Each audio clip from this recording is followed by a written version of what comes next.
ನಮಸ್ತೆ ಎಲ್ರಿಗೂ. ಹೇಗಿದ್ದೀರಿ? ಚೆನ್ನಾಗಿದ್ದೀರಿ ಅಂತ ಭಾವಿಸ್ತೀನಿ. ನಾನು ನಿಮ್ಮ ಮುಖೇಶ್. ಇವತ್ತಿನ ಟಾಪಿಕ್ ಏನು ಹೇಳಕ್ಕೆ ಬಂದೆ ಅಂತಂದರೆ, ನೋಡಿ, ನಮ್ಮ ಗುರುಗಳು ಬರೆದಿರುವಂಥ ಬಣ್ಣಗಳ ಸಂಖ್ಯಾಶಾಸ್ತ್ರ ಪುಸ್ತಕ. ತುಂಬ ಅದ್ಭುತವಾಗಿರುವಂಥ ಪುಸ್ತಕ ಅಂತ ಹೇಳ್ಬೋದು ಇದನ್ನು. Colour numerology. ನೋಡಿ ಎಷ್ಟು ಅದ್ಭುತವಾಗಿದೆ ಈ ಪುಸ್ತಕ ಅಂತಂದರೆ, ನೋಡಿ ಇದರಲ್ಲಿ ಈ ಪುಸ್ತಕದ ವಿಶೇಷತೆ ಏನಪ್ಪ ಅಂತಂದು ನೀವು ಕೇಳೋದಾದರೆ, ನೋಡಿ ಇದರಲ್ಲಿ ಎಷ್ಟು ಅದ್ಭುತವಾದಂಥ ಪ್ರೋಟೋಕಾಲ್ಗಳನ್ನು ಕೊಟ್ಟಿದ್ದಾರೆ ಅಂತಂದರೆ, ಸಂಖ್ಯೆಗಳನ್ನು ಅಂತಂದರೆ ನೋಡಿ, ನಮ್ಮ ಮನುಷ್ಯನ ಜೀವನದಲ್ಲಿ ಹುಟ್ಟಿನಿಂದ ಸಾವಿನವರೆಗೂ ಸಾಕಷ್ಟು ನಂಬರ್ಸ್ಗಳು ನಮ್ಮ ದೇಹದ ಮೇಲೆ ಮತ್ತು ಜೀವನದ ಮೇಲೆ ಪ್ರಭಾವ ಬೀರ್ತದೆ. ಪ್ರತಿಯೊಂದು ಇದು ಕ್ಷೇತ್ರದಲ್ಲಿ ನೋಡೋದಾದರೆ, ನೀವು ಟೈಮ್ ನೋಡೋದಾದರೆ ಸಂಖ್ಯೆ, ದಿನಾಂಕ, ಮುಹೂರ್ತ, ಬೆಳಗ್ಗೆ ಏಳಬೇಕಾದ್ರೆ ಟೈಮಿಂಗ್ ನೋಡ್ತೀವಿ. ಟೈಮಿಂಗ್ ಅಂತಂದರೆ ಸಂಖ್ಯೆ. ಯಾವುದು ಯಾರಿಗಾದರೂ ಕಾಲ್ ಮಾಡಬೇಕಂದ್ರೂ ನಂಬರ್ಗಳನ್ನೇ ಟೈಪ್ ಮಾಡ್ತೀವಿ. ಹೀಗೆ ಪ್ರತಿಯೊಂದು ಇದರಲ್ಲೂ ಕೂಡ ನಂಬರ್ಗಳನ್ನೇ ನಮ್ಮ ಜೀವನದಲ್ಲಿ ಅಳವಡಿಸ್ಕೊಂಡಿರ್ತೀವಿ ನಾವು.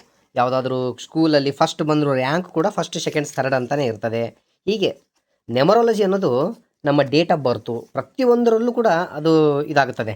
ಆ ನ್ಯೂಮರಾಲಜಿ, ಆ ನಂಬರ್ಸ್ಗಳನ್ನು ಬಣ್ಣಗಳಲ್ಲಿ ಬಳಸಿದಾಗ ಯಾವ ರೀತಿ ಅದ್ಭುತವಾಗಿ ಪ್ರಯೋಗ ಬೀರ್ತದೆ ಅನ್ನೋದನ್ನು ತುಂಬ ಚೆನ್ನಾಗಿ ಆರೋಗ್ಯಕ್ಕೂ ಕೂಡ ಅನ್ವಯಿಸುವ ಹಾಗೆ, ಜೊತೆಗೆ ನಿಮ್ಮ ಬೇರೆ ಬೇರೆ ಸಂಬಂಧಗಳು, ಬೇರೆ ಬೇರೆ ಒಂದು ಕೆಲಸ ಕಾರ್ಯಗಳಿಗೆ, ದೈನಂದಿನ ಚಟುವಟಿಕೆಗಳಿಗೆ ಅನ್ವಯಿಸುವ ಹಾಗೆ ತುಂಬ ಅದ್ಭುತವಾಗಿ ಇದನ್ನು ವಿವರಿಸಿ ಇದು ಮಾಡಿದ್ದಾರೆ ಅಂತ ಹೇಳ್ಬೋದು. ಈ ಪುಸ್ತಕದಲ್ಲಿ ನೋಡಿ ತುಂಬ ಚೆನ್ನಾಗಿ ಸುಮಾರು 200+ 250 ಸನಿಕ ಇದರಲ್ಲಿ ಪ್ರೋಟೋಕಾಲ್ಗಳನ್ನು ನಮ್ಮ ಗುರುಗಳು ಕೊಟ್ಟಿದ್ದಾರೆ. ಆ ಪ್ರೋಟೋಕಾಲ್ಸ್ಗಳು ಹೆಂಗೆ ಅಂತಂದರೆ, ಪ್ರತಿ ನಂಬರ್ಗಳು, ಆ ನಂಬರ್ಗಳನ್ನು ಯಾವ ರೀತಿ, ಯಾವ ರೋಗಕ್ಕೆ ಯಾವ ನಂಬರ್, ಯಾವ ಕಲರಲ್ಲಿ, ಯಾವ ಜಾಯಿಂಟಿಗೆ ಬರೀಬೇಕು ಅನ್ನೋದನ್ನು ತುಂಬ ಚೆನ್ನಾಗಿ ಇದು ಮಾಡಿದ್ದಾರೆ. ಆ ಜಾಯಿಂಟಿಗೆ ಆ ನಂಬರ್ಸ್ಗಳನ್ನು ಬರೆದ್ರೆ ಆ ರೋಗದಿಂದ ಅಥವಾ ಆ ಸಮಸ್ಯೆಯಿಂದ ಕ್ವಿಕ್ಕಾಗಿ ನಾವು ಹೊರಗಡೆ ಬರ್ಬೋದು. ಆ ರೀತಿ ತುಂಬ ಚೆನ್ನಾಗಿ ವಿವರಣೆ ಮಾಡಿರುವಂಥ ಪುಸ್ತಕ ಇದು ಅಂತ ಹೇಳ್ಬೋದು.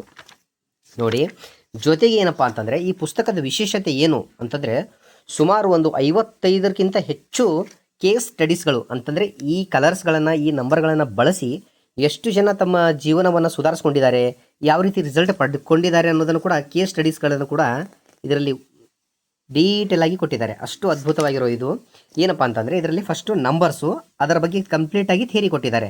ಯಾವ ನಂಬರು ಯಾವ ರೀತಿ ವರ್ಕ್ ಆಗ್ತದೆ ಅನ್ನೋದ್ರ ಬಗ್ಗೆ ಕಂಪ್ಲೀಟಾಗಿ ಥಿಯರಿ ಕೊಟ್ಟಿದ್ದಾರೆ. ಮತ್ತು ಅದರ ಜೊತೆಗೆ ಆ ನಂಬರ್ಗೆ ಸಂಬಂಧಪಟ್ಟ ಹಾಗೆ ಯಾವ ಯಾವ ಒಂದು ರೋಗಗಳಿಗೆ ಆ ನಂಬರನ್ನ ಬಳಸ್ಬೋದು. ನೋಡಿ, ಈಗ ನೋಡಿ, ರೋಗಕ್ಕೆ, ಪಿಸ್ತೂಲ ರೋಗಕ್ಕೆ, ಈಗ ಲಿವರನ್ನು ಪುನಶ್ಚೇತನೆ ಮತ್ತು ಮಾಡೋದಕ್ಕೆ, ಗಾಢ ಧ್ಯಾನಕ್ಕೆ, ನರಗಳ ಸಡಿಲಿಗೆ, ಹೀಗೆ ಬೇರೆ ಬೇರೆ ನಿಮ್ಮ ರೋಗಗಳಿಗೆ ಪರ್ಫೆಕ್ಟಾಗಿ ನಂಬರ್ಗಳನ್ನು ಆಯಾ ಜಾಯಿಂಟ್ಗಳಲ್ಲಿ ಯಾವ ರೀತಿ ಬರೆದ್ರೆ ಯಾವ ರೀತಿ ಆ ಪ್ರಾಬ್ಲಮಿಂದ ಹೊರಗಡೆ ಬರ್ತೀರ ಅನ್ನೋದನ್ನು ಡೀಟೇಲಾಗಿ ಕೊಟ್ಟಿದ್ದಾರೆ. ಇದು ನಿಮಗೆ ಇದರ ಡಬಲ್ ಬೆನಿಫಿಟ್ ಏನಪ್ಪ ಅಂತಂದರೆ, ಇದರಲ್ಲಿ ರೋಗಗಳಿಗೆ ಸಂಬಂಧಪಟ್ಟ ಹಾಗೇನೂ ಕೂಡ ನಿಮಗೆ ಟ್ರೀಟ್ಮೆಂಟ್ ಸಿಗ್ತದೆ. ಜೊತೆಗೆ ನಿಮ್ಮ ಸಂಬಂಧಗಳ ಸುಧಾರಣೆಗೆ, ನಿಮ್ಮ ಯಾವುದಾದ್ರೂ ಕೆಲಸ ಸ್ಟಕ್ ಆಗಿದ್ರೆ ಅದನ್ನು ಮುಂದುವರ್ಸೋದಕ್ಕೆ, ಯಾರಾದರೂ ಸಾಲ ಕೊಟ್ಟಿರೋ ಸಾಲ ಬರ್ತಾ ಇಲ್ಲ, ಅದಕ್ಕೂ ಕೂಡ ನಂಬರ್ಸ್ಗಳಿವೆ. ನಿಮ್ಮ ಪರೀಕ್ಷೆಗಾಗಿ, ಸಿಲೆಬಸ್ಗಾಗಿ, ಸರ್ಕಾರಿ ಕಚೇರಿಯಲ್ಲಿ ಕೆಲಸ ಸಿಗಲು, ಹೀಗೆ ಬೇರೆ ಬೇರೆ ನಿಮ್ಮ ದಿನನಿತ್ಯದ ಜೀವನಕ್ಕೆ ಬೇಕಾಗಿರುವಂಥ ಸಾಕಷ್ಟು ಸಮಸ್ಯೆಗಳಿಗೂ ಕೂಡ ಇದರಲ್ಲಿ ಡೀಟೇಲಾಗಿ ಎಕ್ಸ್ಪ್ಲೇನನ್ನು ಕೊಟ್ಟಿದ್ದಾರೆ ನಮ್ಮ ಗುರುಗಳು. ತುಂಬ ಅದ್ಭುತವಾಗಿರೋ ಬುಕ್ಕು. ಈ ಬುಕ್ಕನ್ನು ನೀವು ತಗೊಂಡ ನಂತರ ನಿಮ್ಗೆ ಗೊತ್ತಾಗ್ತದೆ, ನೋಡಿ ಎಷ್ಟು ಅದ್ಭುತವಾಗಿರುವಂಥ ಬುಕ್ಕು ಅಂತೇಳಿ. ತುಂಬ ಚೆನ್ನಾಗಿದೆ ಬುಕ್ಕು, ತುಂಬ ಡೀಟೇಲಾಗಿ ಕೊಟ್ಟಿದ್ದಾರೆ. ಲಾಸ್ಟಲ್ಲಿ ನೋಡಿ, ಎಂಡಲ್ಲಿ ಕಂಪ್ಲೀಟಾಗಿ ಕೇಸ್ ಸ್ಟಡೀಸ್ಗಳನ್ನು, ಅಂದರೆ ನೋಡಿ ಈ ರೀತಿ ಕೇಸ್ ಸ್ಟಡೀಸ್ಗಳು, ಯಾರು ಆ ನಂಬರ್ಗಳನ್ನು ಬಳಸಿ ಯಾವ ರೀತಿ ತಮ್ಮ ಜೀವನದಲ್ಲಿ ಚೇಂಜಸ್ಸನ್ನು ಕಂಡುಕೊಂಡಿದ್ದಾರೆ ಅನ್ನೋದ್ರ ಬಗ್ಗೆ ನೋಡಿ, ಈ ರೀತಿ ಕೇಸ್ ಸ್ಟಡೀಸ್ ಇದೆ ನೋಡಿ. ಫಾರ್ ಎಕ್ಸಾಂಪಲ್ ನೋಡಿ, ಇಲ್ಲಿ ಈ ರೀತಿ ಇದೆ ನೋಡಿ. ಇಲ್ಲಿ ನೋಡಿ, ಫಾರ್ ಎಕ್ಸಾಂಪಲ್ ಒಂದು ಕೇಸ್ ಸ್ಟಡೀಸ್ ಇದೆ ನೋಡಿ. ಗಂಡ ಹೆಂಡತಿ ಕಲಹ ನಡೀಬೇಕಾದ್ರೆ, ಅಂದರೆ ವಿಚ್ಛೇದನವರೆಗೆ ಹೋಗುವಂಥ ಕೇಸ್ಗಳು, ಅದು ನಂತರದಲ್ಲಿ ಆ ನಂಬರನ್ನು ಬಳಸಿದ್ದಾರೆ ನೋಡಿರಿ. ಈ ನಂಬರನ್ನು ಕೊಟ್ಟ ತಕ್ಷಣ ಯಾವ ರೀತಿ ನೋಡಿ, ಇಲ್ಲಿ ಮಿರಾಕಲ್, ಮಾರನೇ ದಿನವೇ ಏನಪ್ಪ ಅಂದರೆ ಕೋರ್ಟಿಗೆ ಹೋದಂಥ ಸಂದರ್ಭದಲ್ಲಿ ಇಬ್ಬರು ಗಂಡ ಹೆಂಡತಿ ನಡುವೆ ರಾಜಿಯಾಗಿದೆ, ಅವರಿಬ್ಬರು ಡೈವರ್ಸ್ ಬೇಡ ಅಂತ ಹೇಳಿದ್ದಾರೆ. ಆ ರೀತಿ ತುಂಬ ಚೆನ್ನಾಗಿ ಮೂಡಿ ಬಂದಿರುವಂಥ ಬುಕ್ ಅಂತ ಹೇಳ್ತೀನಿ.